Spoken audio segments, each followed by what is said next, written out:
Das 7 cartas que foram enviadas para as igrejas, nós estamos estudando as 5 cartas que são um chamado para o arrependimento.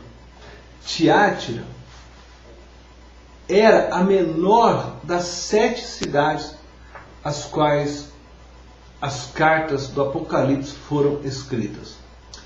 Não tinha nenhum templo devotado ao culto dos imperadores, de sorte que os cristãos não eram tão perturbados por aquele culto como as igrejas precedentes. O problema desta igreja centralizava-se nas situações comprometedoras criadas pelos interesses comerciais. Tiátira era uma cidade industrial, célebre pelos seus muitos grêmios comerciais. Sem que se tornasse membro do seu determinado sindicato comercial, seria quase impossível a pessoa manter seus negócios. A dificuldade no caminho do cristão que se unia a tais grêmios era a necessidade de participar das periódicas refeições comuns, quando se comia carne que fora dedicada a uma deidade pagã, talvez o padroeiro do grêmio a qual a pessoa fazia parte. Pode-se entender que os certos cristãos liberais não hesitariam em participar de tais festividades, alegando que um ídolo não é nada, conforme lemos em 1 Coríntios, capítulo 8, verso 4. Entretanto, estas festas não continham apenas comidas sacrificadas a ídolo, mas também eram recheadas de licenciosidade. A prostituição tomava conta dos participantes destas festas. Provavelmente, para os cristãos de Tiátira, negócio é negócio. Tudo era lícito para se fazer um bom negócio. Vendiam os princípios cristãos em nome do lucro. Sabemos que, mesmo entre os cristãos hoje, muitos procedem assim como os irmãos da igreja de Tiátira. Negócio é negócio. Pessoas mentem para terem lucros, para venderem bem seus produtos. Pessoas não pagam impostos devidos para poderem ter lucros maiores. Afinal, negócios são negócios, religião é religião. Mas precisamos estar atentos ao conteúdo desta carta, porque serve para nós também hoje.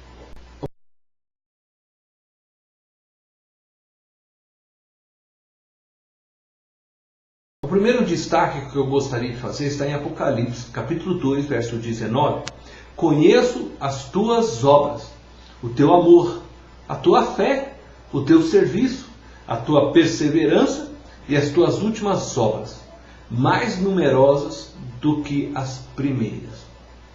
O interessante desta carta é a ênfase que Jesus dá às últimas obras.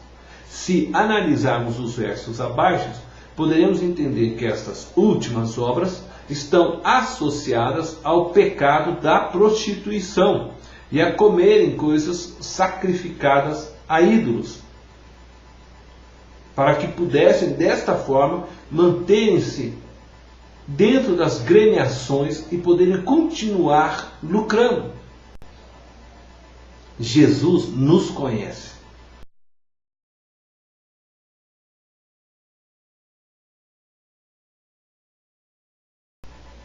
Em Apocalipse, capítulo 2, verso 20, diz: Tenho, porém, contra ti o tolerares que essa mulher, Jezabel... Veja, Jesus exige um posicionamento dos seus discípulos. Jesus exige uma igreja santa. Jesus não aceita o pecado na igreja. A palavra de Deus diz que o Espírito Santo está preparando uma noiva sem mácula, sem ruga para Jesus. Isto é, sem defeito, sem pecado, uma igreja gloriosa. Conforme podemos ler em Efésios, capítulo 5, verso 27. No entanto, a igreja de Tiátira tolerava os ensinos dessa falsa profetisa, mulher essa que foi comparada com Jezabel. que era a mulher de Acabe, rei de Israel, que conduziu o povo à idolatria e feitiçarias. A igreja fazia de conta que não estava vendo a prostituição e nem seus membros comendo carnes sacrificadas a ídolos conscientemente, a fim de obterem lucros, poderem continuarem fazendo bons negócios. Não abriam mão de uma vida abastada, não abriam mão de uma vida lucrativa e dessa forma vendiam sua fé. E lendo essa carta, fico pensando se não continuamos praticando os ensinos de Jezabel. Quero destacar aqui 2 tipos de prostituição. Primeiro, a prostituição no relacionamento com Deus. Passamos a cultuar outros deuses, como Jezabel, mulher do rei Acabe, que levou o povo de Israel a praticar e adorar os Baalis.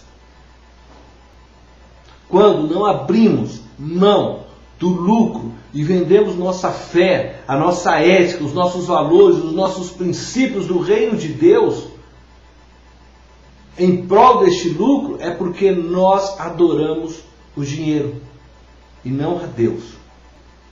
A segunda prostituição se encontra nas relações humanas. Homens casados se prostituindo, vivendo em adultério. Ambas as prostituições são demoníacas e ambas aconteciam nesta igreja de Tiatira. Quantas vezes participamos de festas onde as comidas são oferecidas aos ídolos e comemos conscientemente este alimento, sabendo que são oferecidos para Cosme e Damião, ou para São João, para Santo Antônio, para qualquer outro ídolo. Os nomes dos ídolos podem ter mudado, mas a essência da festa é a mesma. Não devemos participar de determinadas festas, não porque a comida pode nos fazer mal, porque tudo que você orar e santificar é santificado, mas por causa de nossa consciência.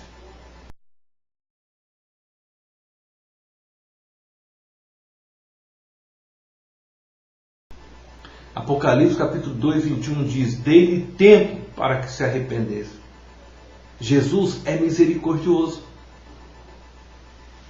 Mais uma vez nos deparamos com um Deus cheio de graça. Veja só, Jesus estava vendo o pecado daquela igreja. Seu coração estava entristecido. O povo o estava traindo. Entretanto, Jesus deu àquela igreja um tempo para que ela se arrependesse. Jesus continuava com seus braços estendidos, esperando por eles.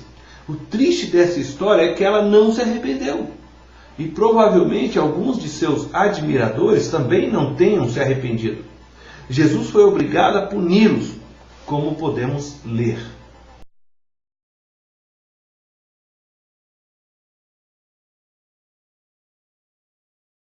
Apocalipse capítulo 2, 22 nos apresenta que Jesus é justo juiz. A mulher adúltera estará confinada à cama. Que fim para uma mulher que vivia rodando sua saia diante dos homens, presa a uma cama, seu corpo se definhando diante a falta de exercícios, seus músculos aos poucos vão se tornando flácidos. Os amantes que antes vinham até ela para possuí-la agora fogem dela. Ninguém quer ficar cuidando de uma mulher mal-humorada que não consegue mais andar, que precisa de alguém para limpá-la, para carregá-la até o banheiro. Em Apocalipse capítulo 2, verso 23, nós vemos que o julgamento também viria sobre aqueles que com ela pecaram.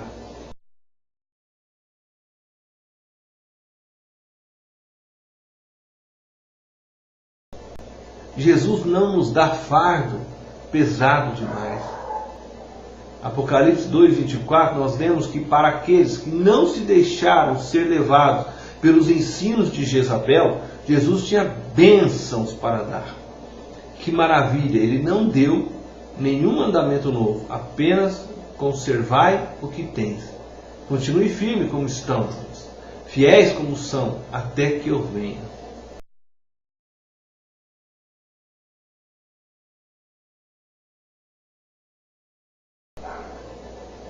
E o texto termina com uma promessa aos vencedores, promessa para aqueles que permanecerem firmes na sua fé, promessa para aqueles que não se venderem por lucros, promessa para aqueles que não deixarem que seus corações sejam tomados por ídolos, que não entrarem no adultério, que se mantiverem firmes em santidade, firmes na sua fé.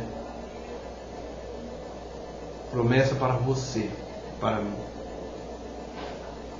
Que Deus possa te abençoar e que o Espírito de Deus possa te conduzir de vitória em vitória até que Cristo seja manifesto.